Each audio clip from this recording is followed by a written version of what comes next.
I wrote a series of columns back in 2002 about the scandalous situation in Tulia, Texas, where a rogue lawman managed to bring about the arrest of dozens of people, nearly 10% of the town's entire black population, on drug charges that were completely phony. What I want to talk about today is the extent to which these important issues get short shrift in the mainstream media.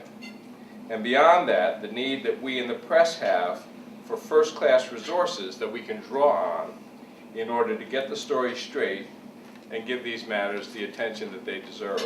For those who don't know, Tulia is a small, dusty town of about 5,000 on the Texas Panhandle. But that normal quiet got stirred up early one morning when law enforcement officers fanned out and began arresting blacks and a small number of whites who had relations with blacks. They were accused of being major cocaine dealers. Never mind that these were all poor people, and that when they were arrested, no money, no weapons, and no cocaine could be found. The first group that went to trial was convicted and slammed with astonishing prison terms. A 24-year-old named Kareem White was sentenced to 60 years in prison. A destitute hog farmer in his late 50s, a guy named Joe Moore, he was ill, late 50s, got 90 years in prison. One of the defendants was sentenced to 300 years. That was a white guy, and it was one of the few white people arrested. He was a white guy who had a romantic relationship with a black woman, and they had had a child together. I got a tip from a source in Washington that this case was an atrocity, so I began investigating.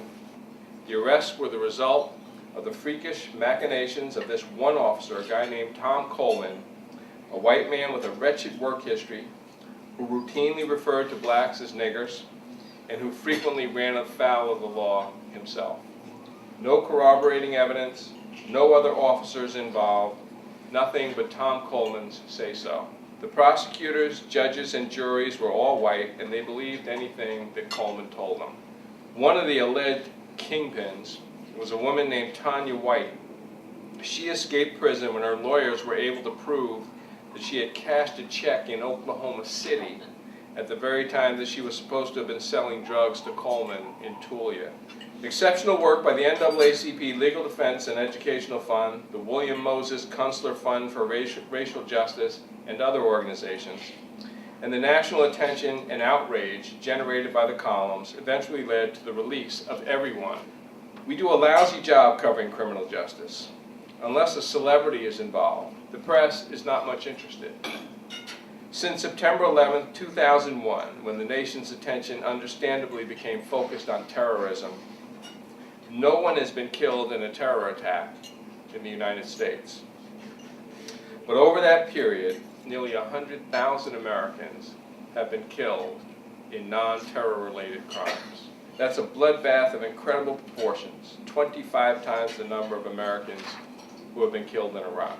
Why hasn't the media tried to come to grips with that slaughter, reported on it, analyzed it, sought out ways to counter it, urged our public officials to deal with it?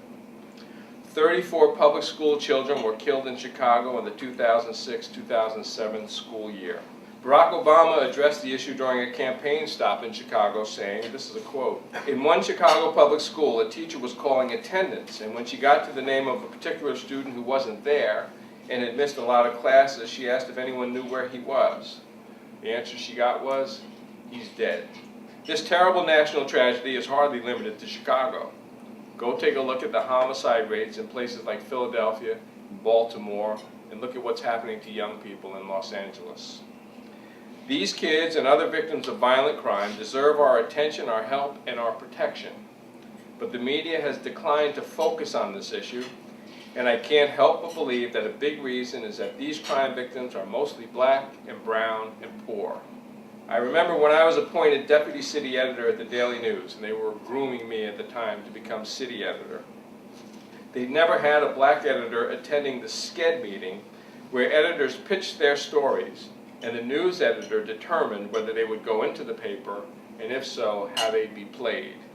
At my very first meeting, I was at one end of the table and the news editor at the other. One of the regional editors offered a story about a baby that had been killed. When he finished his pitch, the news editor, without bothering to look up, said, "What color was that baby?" Everybody in the room froze. I was too astonished to speak. Not getting an answer, the news editor repeated himself. "What color was that baby?" No one said a word. The news editor glanced down the table and, realizing what had happened, just simply moved on. I've always been troubled by the fact that I didn't say anything, but I was so dumbfounded, no words came to mind. Our penal system now holds 2.3 million adults, way more than the 1.5 million locked up in China, which is a country with a population of 1.3 billion. In my view, when there are grave problems in the society that are not being adequately addressed, it is the role of the press to step in. And this is one of those times when the press should be sounding the alarm. 1 of every 9 black men between the ages of 20 and 34 is behind bars.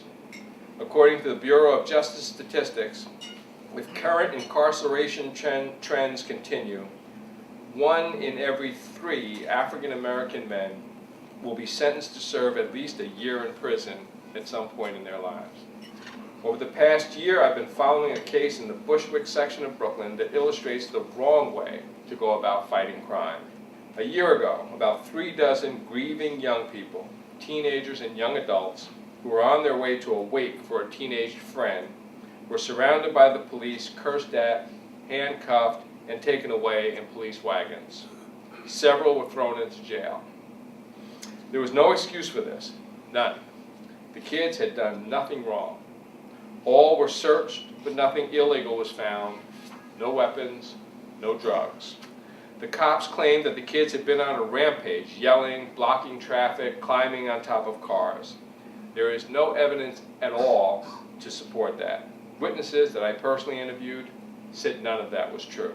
I have interviewed many civilians about this case, and none have supported the police version of the events. This is not a small matter.